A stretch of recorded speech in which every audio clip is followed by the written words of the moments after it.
Comme à l'accoutumée, à la tête, le coordonnateur Patrick Tchibaou, les membres de l'ONG Collectif pour le développement économique, social et culturel intégré, CODECI en sigle, sont passés payer leur civilité au bureau territorial de Miabi le mardi 2 mai et présenter l'objectif de la mission de CODECI dans cette entité territoriale.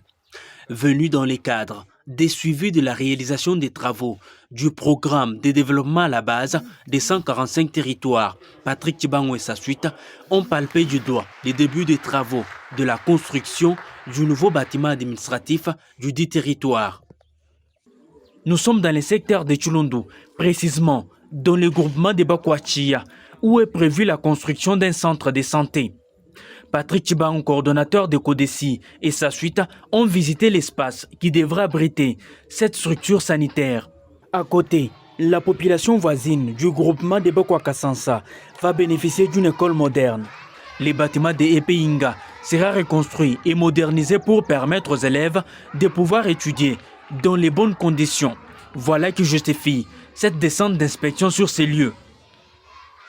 Au retour de Tchilundu, cette organisation de la société civile a effectué une visite d'inspection des travaux de construction du guest house dans le secteur de Kakangaï. Ces travaux s'exécutent sous financement de la redevance minière, a indiqué le chef du dit secteur, Josué Katankou. On a ouvert ce chantier, ça devait se terminer il y a longtemps. Malheureusement, il y a carence de matériaux de construction sur nos marchés, je ne dirais pas locaux, mais provinciaux. Le chantier, c'est un chantier du secteur de Kakangaï. Kakangaï construit la guest house avec les fonds propres de l'entité. Ici, il n'y a pas de soutien du gouvernement provincial, du gouvernement de la République. Non, ça c'est les fonds propres de Kakangaï qui sont en train de se dépenser pour construire ce cadre propre de l'entité. De son côté, Patrick Tchibaou précise que l'objectif de cette mission de suivi est d'accompagner la réalisation des travaux publics lancés par l'État congolais jusqu'à la fin. Notre mission, notre objectif, c'est de stimuler toutes les bonnes actions de l'État qui commencent de pouvoir aller jusqu'à leur terme.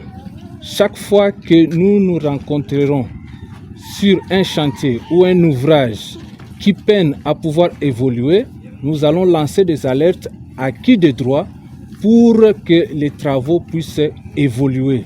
Le coordonnateur du collectif pour le développement économique, social et culturel intégré s'est dit satisfait du déroulement des travaux de construction de cet édifice.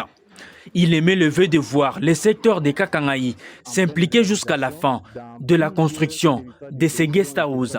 Ce que nous apprécions, c'est que ce que nous avions vu dans la maquette, dans les documents de cahier de charges, dans les dossiers d'appel d'offres, c'est ce qui est en train de se faire sur terrain.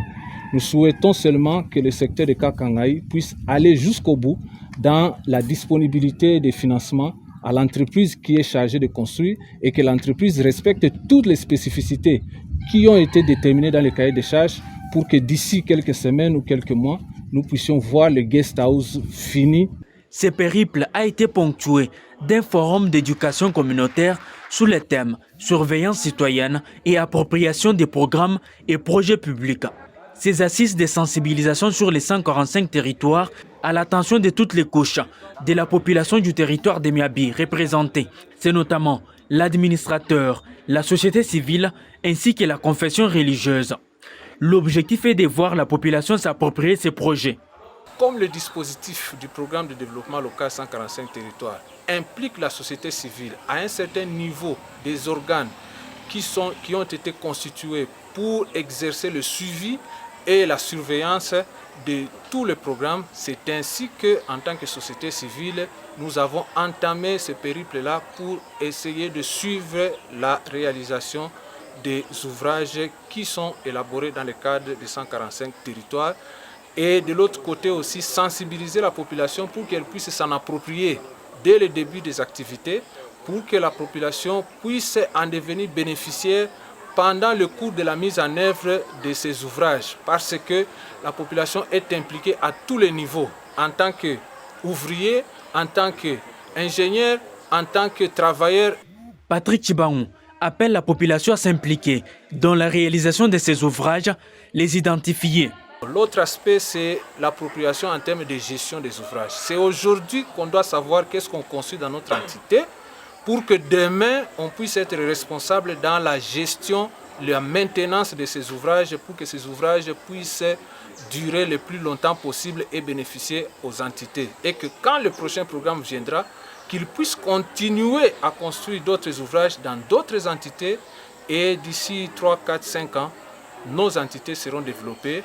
Les populations qui vivent dans nos entités locales ne seront pas obligées de se déplacer pour des études, pour la santé ou pour aller travailler dans des entités urbaines ou dans les capitales parce que tout sera déjà disponible dans leur entité. Le programme de développement de 145 territoires est géré au Kasaï oriental par le Bureau central de coordination, BCECO, qui est l'agence locale d'exécution.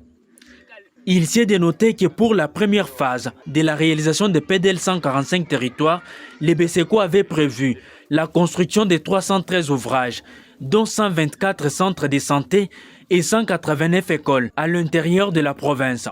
Dans le cadre des suivis de réalisation des ouvrages PDL 145 territoires, le collectif pour le développement économique, social et culturel, intégré CODECI en sigle, a été chargé de s'occuper des 3 territoires, Tchilenge, Miabi et Kabiakamonga.